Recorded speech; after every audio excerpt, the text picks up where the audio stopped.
सूत्र में बताया गया है, एगंत बाले णम भन्ते मनुष्य किंग नेर इया उयम पकरेति तिरिखा उयम पकरेति मनुष्या उयम पकरेति देवा उयम पकरेति नेर इया उयम किच्चा नेर इयेषु उपबद्धति तिरिया उयम किच्चा तिरियेषु उपबद्धति मनुष्या उयम किच्चा मनुष्येषु उपबद्धति देवा उयम किच्चा देव लोगेषु उपबद्धति गोयमा एगंत बालेनं मनुष्य आदि आदि।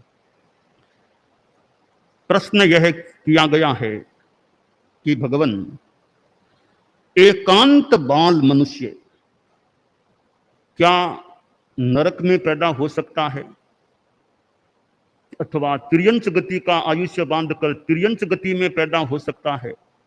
क्या वह मनुष्य गति में पैदा हो सकता है और क्या वह देवगति में पैदा हो सकता है? एकांत बाल यानी असंयमी, जिसके कोई संयम नहीं है, वह एकांत बाल होता है। वह मिथ्या दृष्टि भी हो सकता है और सम्यक दृष्टि भी हो सकता है, यो मिश्र दृष्टि भी होता है।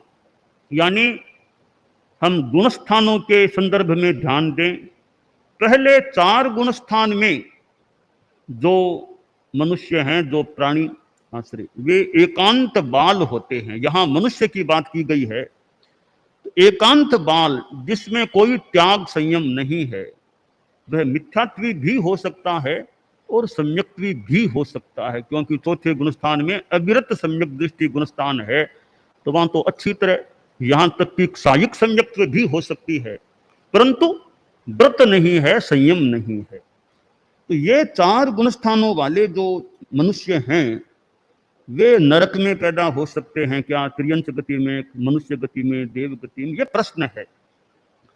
उत्तर दिया गया गोयमा कि हाँ गौतम, यह एकांत बाल मनुष्य है, वो नरक का आयुष्य बांध कर नरक में भी पैदा हो सकता है, तिर्यंच में भी पैदा हो सकता है, मनुष्य गति में भी जा सकता है, देव गति में भी जा सकता है।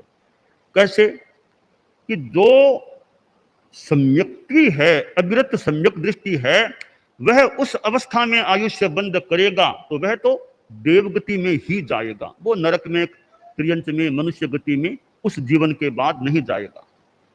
परंतु कोई मिथ्यात्वी है, हम देखें तो मिथ्यात्वी है तो वो नरक में भी जा सकता है और मिथ्यात्वी देवगति में भी जा सकता है, त्रियंच में, मनुष्य में, गतियों में जा सकता है। तो एकांत बाल मनुष्य है, वह 4 गतियों में से किसी में भी जा सकता है। एक यह तात्विक प्रश्न और तात्विक समाधान मिला।